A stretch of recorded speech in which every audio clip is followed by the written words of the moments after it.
Hello, I'm Vanita, and this is my world weather reporting presentation. I have been allotted a week of January from 13 to 19, and my roll number is 1980S07. So this is a temperature and wind profile picture that I took from earthnullschool.com on 14th Jan on 850 HPA pressure level. So we can see some of the regions. The color scale are as such. The yellow color regions are the temperature areas of 15 to 25 degrees Celsius, whereas this green color region are from 5 to 10 degrees Celsius. The dark blue ones are like -2 to -3 degrees Celsius. The light blue are indicating regions with greater than 5 to 6 degrees Celsius, and the purple ones especially are showing an extreme cold temperatures like above -15, -17, -20. And the region with the red patches, the color of red patches, are indicating temperatures up to greater than 35 to 39 degrees Celsius, 39 degrees Celsius. So here we can identify some of the warm regions at that time around on 14th Jan was Chile in the South America. Here in Africa, Southern Africa near Cape Town, a quite nice dark patch or dark red patch is seen. And we can also identify some of the very tiny cyclonic structure, as we can see here in the west part of Australia, near Australia. We can see a tiny cyclonic structure. It's not actually tiny, but yeah, and a very strong cyclonic structure here in UK and at North Atlantic Ocean. Some of the wave circulations near Northern America and Canada. We can see quite colder temperatures in the northern parts of Canada, whereas this is seen as an oscillation due to maybe planetary oscillation. And we also have an oscillation above called as Arctic oscillation, which is not very clearly observed here in this picture. So yeah, this is an overall view. I'll further explain in detail what exactly happening in this region of cyclones and high wind profiles.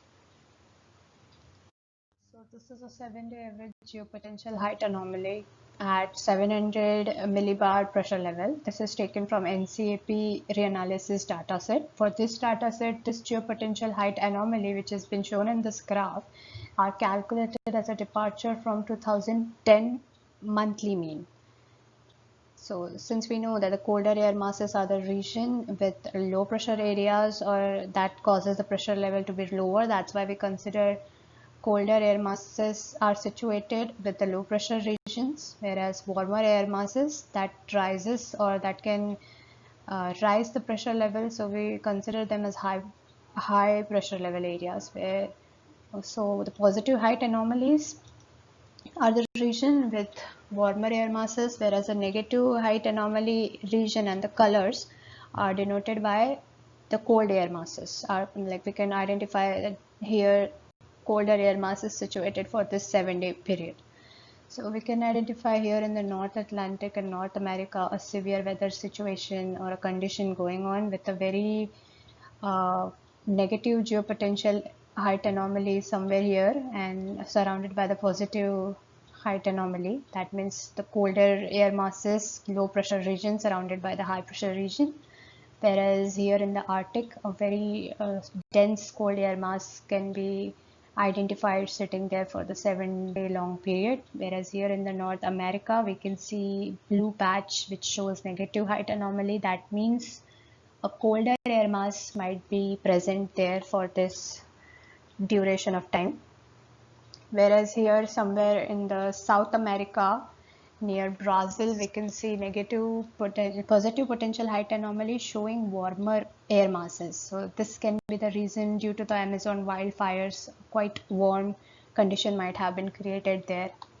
So a rest can be identified clearly, like just a temperature and a low pressure or high pressure regions can be identified with geopotential height anomaly graphs.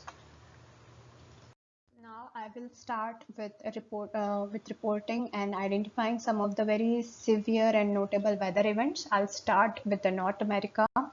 We can see in the satellite image huge cyclonic structure which was locally called as Storm Jacob. Winter Storm Jacob, as it brought very severe cold weather and deposited snow, and a very severe snowfall was associated. So first, on 14 Jan, a very low pressure region of 979 millibar was found somewhere here in the western region, and on 15th it struck Washington Joyce, and then it started moving towards the east, causing very blizzard condition in the North America, creating severe snowfall up to 22 to 26 inches of snow was deposited. Like the highest was found in Sierra Nevada, and then it was traveling eastward, Montana, California. It also traveled somewhere in the north, bringing severe winds, and severe windstorms were associated. The highest gust speed was about 156 kilometer, and around 17th to 18th Jan, this storm was near the Great Lakes. It was found near Great Lakes, the low pressure region, and then on 18th it got dissipated, or it got moved in the Atlantic region, creating a wave disturbance here in the North Atlantic. These wave disturbance further traveled eastward and created another storm named Gloria, which I am going to mention in my further slide. So this is like a small animation which is showing how this storm propagated eastward, how it passed through the United States, here the Great Lakes, then it landed here in the Atlantic. So this storm created a very blizzard condition, especially in Canada, with high wind gusts, damaging roofs, creating snow drifts. The buildings and vehicles were thrown out. Also, some of the meteorologists described this storm as a very severe one for them for the beginning of 2020. So this is about a Brendan storm. This was mainly a cyclonic storm which was formed on 12th January that brought very strong winds to Ireland and Scotland on 13th. And the second low pressure, as this total storm was associated, or it was because of the two low pressures found, 941 and 944 millibar. The first low pressure brought a very strong wind system here in Ireland and Scotland, the northern regions, whereas the second brought strong winds and flooding in the southern England on 14th Jan. So on 13th, this storm Brendan was found in the deep Atlantic Ocean. That was bringing very strong and heavy winds in the northern parts of the UK. Then it struck, causing very severe flooding and rains, like house and buildings were damaged, created very severe service discrepancies. Maximum wind gust was seen somewhere in Scotland, about 182 due to the first low pressure, and the second one maximum speed was 110 around the part of England, somewhere near the southern part. Yeah, this is the animation. This is the animation showing. As we can see, this is the first low pressure. This is the first low pressure, and this is the second low pressure. So we can see the second low pressure directly hit the southern part, bringing very high coastal floodings up to filling the rivers and overflowing the rivers. Up to 20 to 30 mm of rain falling per hour was reported in the Western England, Wales and Western Scotland as well. So there is a detail about this storm from Met Office in my report. So that's it. As I mentioned in the first slide of severe weather reports, where I mentioned about winter storm Jacob, and there I mentioned that this winter storm, when landed into the North Atlantic, while crossing the United States, it certainly created a wave disturbance. Now, this wave disturbance was found here in the North Atlantic somewhere on 13th January. Then this wave disturbances merged with the other low pressure regions near the Labrador Sea from the cold sea, and then it's further traveled east and struck the Spain. It made a landfall over Spain on 17th January, 15th January, and then it further moved eastward. This storm Gloria was a Mediterranean storm, and then it halted as it halted over Mediterranean Sea. This cyclonic pattern over Mediterranean Sea resulted into the formation of uh, upper low level. This upper low level then got associated with developing the low surface low and over Spain and Western Mediterranean, which led to an extreme amount of rainfall over there. As this storm resulted into floodings also.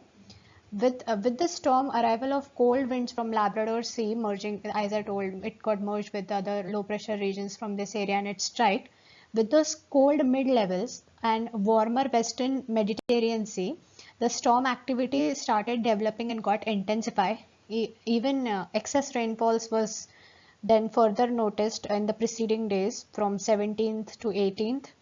Also, some of the coastal regions of Valencia in the east and Catalonia regions received heavy rainfall, as well as some of the northern Europe states, northern African state like Morocco also received quite a good rainfall. Uh, by 20th to 21st, sorry, by the time of 25th, it got further, the storm further traveled southwards in the land region, affected Portugal and France, and then it got dissipated.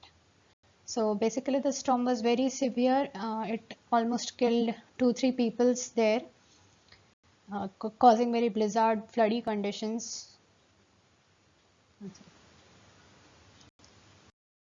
Some of the other notable weather events like very heavy rainfall in UAE and Mid East, flash floods happening in Iran at the time of 13 to 20 Jan.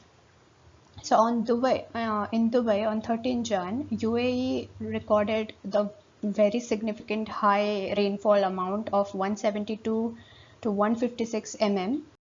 And in Dubai, it was very exceptionally high rainfall as it was never been seen from last 10 to 12 years. Also in Saudi Arabia, a thin dusty snow coat was covered from the sandy region. This were subjected to severe cold and snowfall associated with snowfall in some of the parts of the Middle East. And UAE suffered from torrential rain and left Dubai and Sharjah flooded. This was like a blunt storm that happened in the Mid East. It was very blunt, not very severe, but still some of the National Meteorological Center people are saying that when they tracked the small blunt storm, when they tracked it traveled further east and caused a very deadliest and heavy snowfall and avalanches into Pakistan and Jammu Kashmir, as I have mentioned here in the next bulletin point, which was also associated with the western disturbances. On 12th January, northwestern disturbances was lying on the northern India and adjoining Pakistan and Jammu Kashmir as a cyclonic structure. It was like the third wave disturbance. On 13 Jan, it caused heavy rainfall in Himachal Pradesh, Jammu Kashmir, and few other neighboring northern Indian states. It caused very heavy snowfall that it further triggered avalanche in Jammu Kashmir. Many people were killed, the lands were thrown out, and the area was very disastrous, as you can see in this picture. On 12th and 13th, some part of Jammu Kashmir and Himachal Pradesh received very heavy rainfall which was due to this western disturbances associated. I have mentioned the amount of rainfall and how much landslide and avalanche it triggered in my report. So here in the slide, I have mentioned few of the bulletin points of the regions which received very severe flooding during this time. Zimbabwe in Africa reported around 1.5 meter deep of flood water. From 17th to 19th January, they received continuous rainfall. Similarly in Mozambique, houses were submerged, livestock and crops were damaged. River got broken in Papua New Guinea that I've mentioned, yeah, on 13th, creating very devastated conditions over there. Hundreds of peoples were asked to displaced from their houses because their houses were submerged in water. I have mentioned a brief detail about these floods in my report. At the same time, around 16th January, a very peak heat wave was being discovered, or we can say heat wave was being declared in the Cape Town, which is the most southernmost part of Africa. In this four region, this picture will indicate, this picture is showing an exact temperature, very high temperature around this four region. Yeah, that peaked around 16th of January. In Philippines, a volcano named as Taal volcano have evolved. This Taal volcano has awoke from last 43 years, and this activity on 12th, it was found out that there were stream driven explosions on 12th of January, and from the 13th Jan, eruptive activity suddenly increased, emitting like lavas and ashes in the atmosphere, reaching up to the ashes and gas and plumes were shooted up to 14 kilometers height, that is nearly tropopause. Around 144 volcanic earthquakes was triggered since January 12th. Highly magnetic activity underneath this Taal volcano. This eruptive activities of Taal lofted ashes.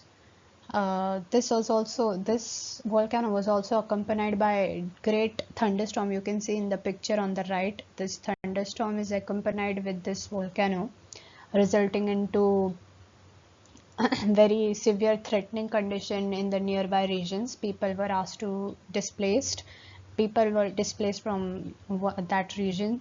That Taal volcano, the ashes and the plumes from that island caused irritation in the breathing for human, reduced visibility in the area, triggered mud flows, and additional rain due to the formation of such a thunderstorm activity, which was accompanied with the ash fall and plumes. I have jotted down some of the confirmed the tornadoes that were that was reported in US. So I have given a brief history of this in my reports. So the first one happened in the South Carolina on 13th. This actually took place over a school's basketball court where when the students were actually playing there, this tornado struck and caused a very fearful situation there in the school premises. The second one in the Williamson created minimal damage, though some of the trees and vehicles were uprooted. The third one on 14 January just uplifted some of the forested land, and minor roof damages were there. That's it.